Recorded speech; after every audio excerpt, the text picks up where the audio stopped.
दोस्तों स्वागत है आपका इनसाइट नॉलेज की एक और नई वीडियो में। आज की इस वीडियो में हम दो काफी बड़ी खबरों के बारे में बात करने वाले हैं, जहां हमारी पहली खबर चीन और रूस के बढ़ते द्विपक्षीय संबंधों से जुड़ी हुई है, जो साइबर सिक्योरिटी के क्षेत्र में भारत के लिए अभी काफी बड़ी चुनौती बनकर सामने आ रहे हैं। वहीं पर हमारी आज की दूसरी खबर भारतीय वायुसेना की तरफ से रूस को एक काफी बड़ा झटका है, क्योंकि भारत रूस के साथ हो सकने वाली 21 फाइटर विमानों की डील को अब कैंसिल करने की तैयारी कर रहा है। यानी ये दोनों ही खबरें भारत पर एक सीधा प्रभाव डालती है। तो चलिए बिना वक्त गवाए इस वीडियो को शुरू कर लेते हैं और सबसे पहले बात करेंगे साइबर सिक्योरिटी से जुड़ी हुई खबर से। तो दोस्तों जैसा कि हम सभी जानते हैं कि रूस और चीन के द्विपक्षीय संबंध पिछले कुछ महीनों में पहले से भी काफी ज्यादा मजबूत हुए हैं। पश्चिमी देशों के प्रतिबंध ने इन दोनों ही देशों को एक साथ मिलकर काम करने पर मजबूर किया और आज रशिया चाइना अलायंस पूरी दुनिया के सामने एक हकीकत बनकर सामने आ चुका है। लेकिन जहां कुछ समय पहले तक चीन से भारत को मिलने वाली चुनौतियां सिर्फ सैन्य और आर्थिक स्तर पर बनी हुई थी, आज साइबर सिक्योरिटी के क्षेत्र में भी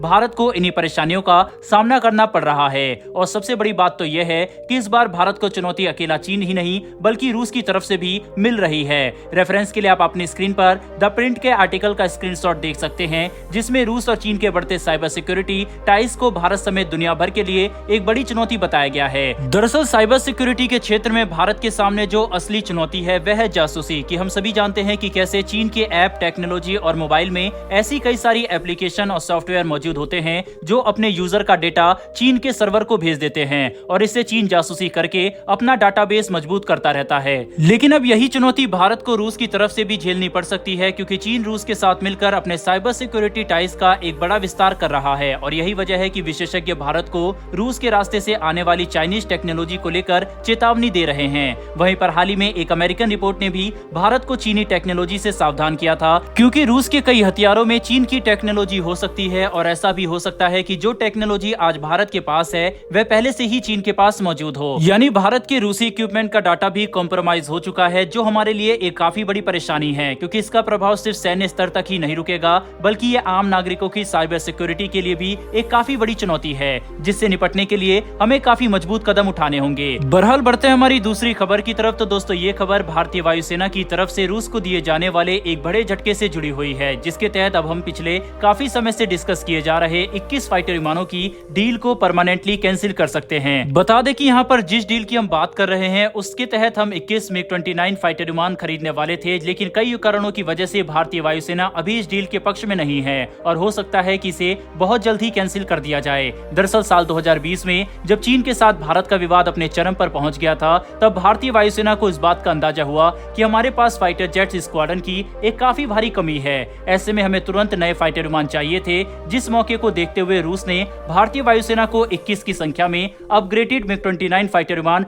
सप्लाई करने का ऑफर दिया, जिस पर भारत काफी गंभीरता से विचार कर रहा था, क्योंकि ये न कि सिर्फ हमारे पास मौजूद फाइटर विमानों की संख्या को बढ़ाता, बल्कि भारत को पहले से ही सेवा में मौजूद अतिरिक्त 21 विमान मिल जाते, जिनकी लॉजिस्टिक्स और ट्रेनिंग भी कोई परेशानी नहीं होती। लेकिन इन विमानों की खरीद में भारत के लिए सबसे बड़ी परेशानी थी MiG-29 फाइटर विमानों की टाइमलाइन, क्योंकि हम अगले 12 सालों में ही इन्हें रिटायर करने वाले हैं। वहीं पर जो नए फाइटर विमान खरीदे जाएंगे उनकी सर्विस लाइफ इससे ज्यादा होती, जो हमारी वायुसेना के मॉडर्नाइजेशन और रिटायरमेंट प्लान में एक चुनौती बन सकते थे, जिसकी वजह से फिलहाल इस डील को कैंसिल करने का फैसला लिया जा सकता है। ऊपर से हम इस बात को भी नहीं भूल सकते कि हमारा तेजस मार्क 2 फाइटर विमान भी साल 2025 तक अपनी पहली उड़ान भर लेगा और साल 2028 तक ये प्रोडक्शन के लिए तैयार हो सकता है, जिसे हम हमारे पास मौजूद 65 MiG-29 फाइटर विमानों के रिप्लेसमेंट के तौर पर देख रहे हैं। ऐसे में अतिरिक्त MiG-29 फाइटर विमान तेजस मार्क 2 प्रोग्राम को भी परेशानी पहुंचा सकते थे, जिसकी वजह से आज भारतीय वायुसेना स्वदेशी फाइटर जेट को रूसी विमान के ऊपर ज्यादा प्रायोरिटी देते हुए